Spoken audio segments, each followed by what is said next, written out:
Criando Raízes Cast. Olá! Hoje a gente vai dar uma olhada num texto super conhecido, né? O primeiro capítulo de Gênesis, o relato da criação. É um texto fundamental.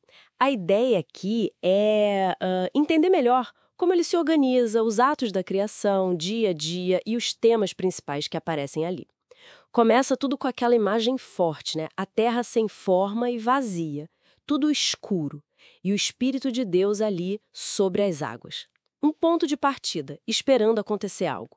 E aí vem a primeira ordem divina, é direto ao ponto, haja a luz. E pronto, a luz existe. E logo depois, a separação, luz de um lado, trevas do outro, dia e noite. E já tem a primeira avaliação, né? Deus viu que a luz era boa. Assim termina o primeiro dia. Exatamente. E esse ritmo que você descreveu, isso é uma das coisas mais fascinantes logo de cara. Fica claro um padrão. Deus cria falando. Deus disse. Depois, ele organiza separando as coisas, luz e trevas, como você disse. E no dia seguinte, as águas de cima e as de baixo criando o céu, o firmamento. E sempre vem a avaliação. Era bom. É tipo um ciclo, sabe? Comando, ação e aprovação. Isso se repete. Sim, essa cadência continua firme.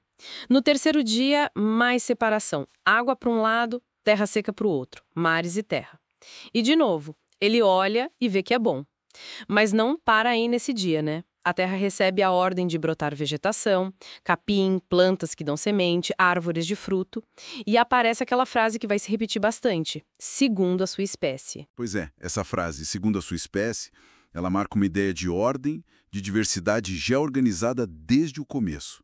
E a sequência faz sentido, né? Primeiro organiza os espaços, céu, terra, mar. Depois a vida vegetal, que é fixa. Aí a narrativa avança para a vida que se move. Isso. O quarto dia para organizar o tempo. Cria o sol, a lua, as estrelas, os luzeiros para governar dia e noite, marcar estação, dia, ano, tudo organizado.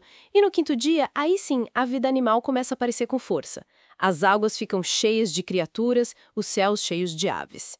Grandes, pequenas e, de novo, segundo as suas espécies. E olha que interessante, aqui vem a primeira bênção direta. Sejam férteis, multipliquem-se. É notável essa progressão. Do que não tem vida, para a planta e aí para os animais. Primeiro os da água e do ar. E essa introdução da bênção, junto com a ordem de multiplicar, mostra um propósito claro, né?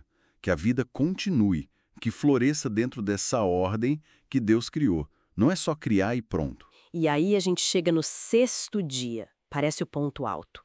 Primeiro os animais da terra, os domésticos, os selvagens, os que rastejam, cada um segundo a sua espécie. E Deus aprova de novo. Mas então, vem algo diferente.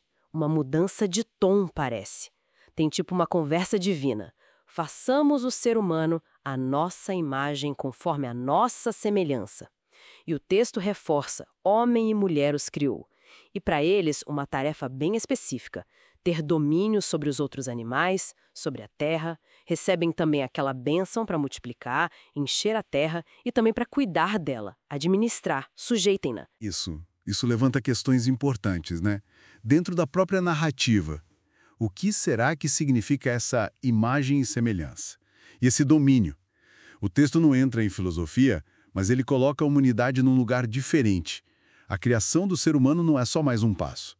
Parece que dá um novo sentido a tudo que veio antes.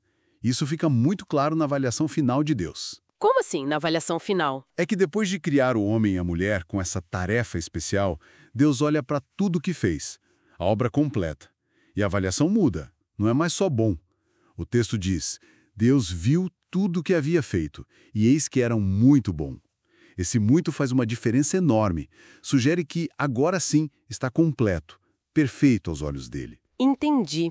Então, olhando para esse capítulo todo, a gente vê essa caminhada, né, do caos inicial para uma ordem super complexa, tudo conectado, e que termina com a criação humana e essa satisfação divina total. Exato. Se a gente for resumir as ideias principais que esse texto traz, seria algo assim. A palavra de Deus transformando o caos em ordem, a separação e o ato de nomear como formas de organizar tudo. Uma criação que avança em etapas do simples para o complexo. A importância da diversidade organizada, o segundo a sua espécie, as bênçãos para garantir a continuidade da vida e, claro, esse lugar especial da humanidade criada à imagem de Deus com essa responsabilidade de domínio, que faz toda a criação ser avaliada como muito boa. Isso deixa a gente pensando, né? Uma reflexão que vem direto do texto. Se Gênesis 1 descreve a humanidade assim, a imagem e semelhança com domínio, qual o peso disso? Que tipo de responsabilidade isso traz? Como essa descrição antiga ainda mexe com a forma como a gente se vê no mundo e como a gente se relaciona com as outras criaturas e o planeta? É algo para se pensar com certeza.